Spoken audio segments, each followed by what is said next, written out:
At moments like this, there will always be people who reach for the performative, who think an angry social media post or grandstanding is a substitute for hard work.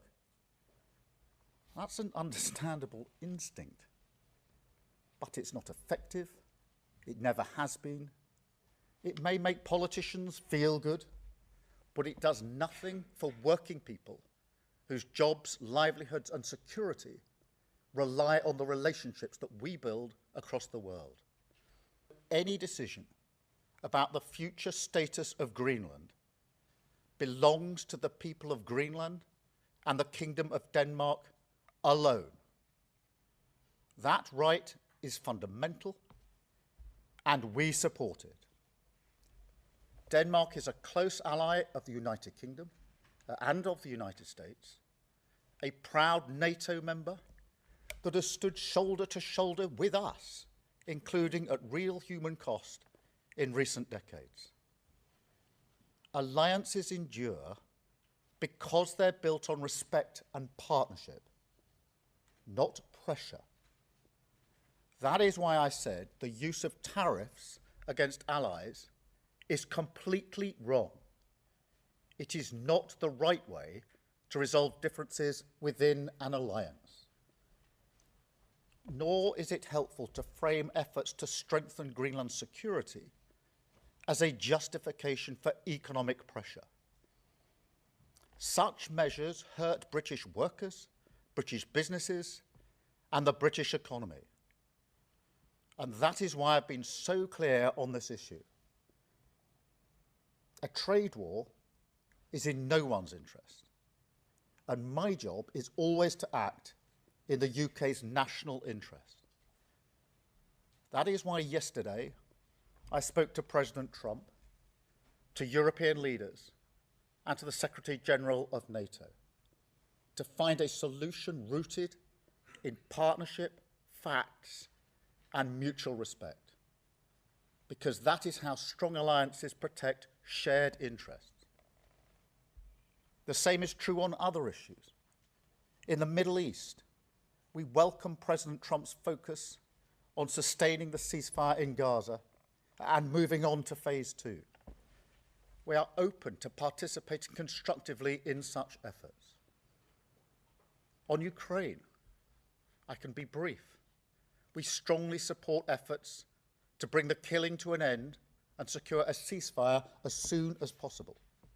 We recognise President Trump's role in pushing that process forward, and we will work closely with the United States, Ukraine, and our other allies to apply pressure where it belongs on Putin. Finally, let me say why all this matters so directly to people here at home. In today's world, geopolitics is not something that happens somewhere else. It shapes the cost of energy, the price of food, the security of jobs, and the stability that families rely on to plan their lives. When war drives up fuel prices, it's households who feel it first. When supply chains fracture, it's small businesses and working people who absorb the shock. And when instability grows, it's rarely those with the most power who pay the price. That is why this government's approach is rooted in a simple belief that we must use every tool of government, domestic and international, to fight for the interests of ordinary people. At home, that means active government. It means taking responsibility for economic stability so that inflation is controlled, interest rates come down, and family budgets are protected. It means stepping in where markets fail, strengthening resilience, and ensuring that global shocks do not always land on the same people in the same places, the people least able to withstand them. That's why we've taken action to reduce energy bills, to freeze rail fares and prescription charges. But tackling the cost of living today also means engagement beyond our borders. It requires shaping the world around us, not retreating from it. It requires strong alliances, steady diplomacy, and rules that reduce uncertainty rather than amplify it. That is why our commitment to international law and to alliances founded on trust is not abstract or ideological. It's practical. It's about stability, predictability, and fairness. The conditions that keep prices down, jobs secure, and economies resilient. That is what active government looks like in an age of uncertainty. Steady at home, engaged abroad, and always focused on protecting the people that we serve. Britain is a pragmatic country. We look for agreement. We believe in partnership. We prefer solutions to slogans. And we will not indulge in commentary and gesture politics that harm the British people.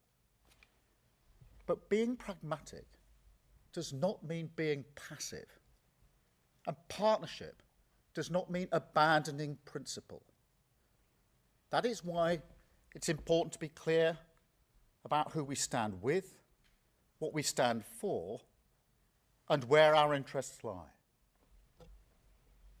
Now, this is a moment for the whole country to pull together. So I warmly welcome the support we've had with regards to Greenland and the proposed tariffs from the leader of the opposition. I thank her for her support.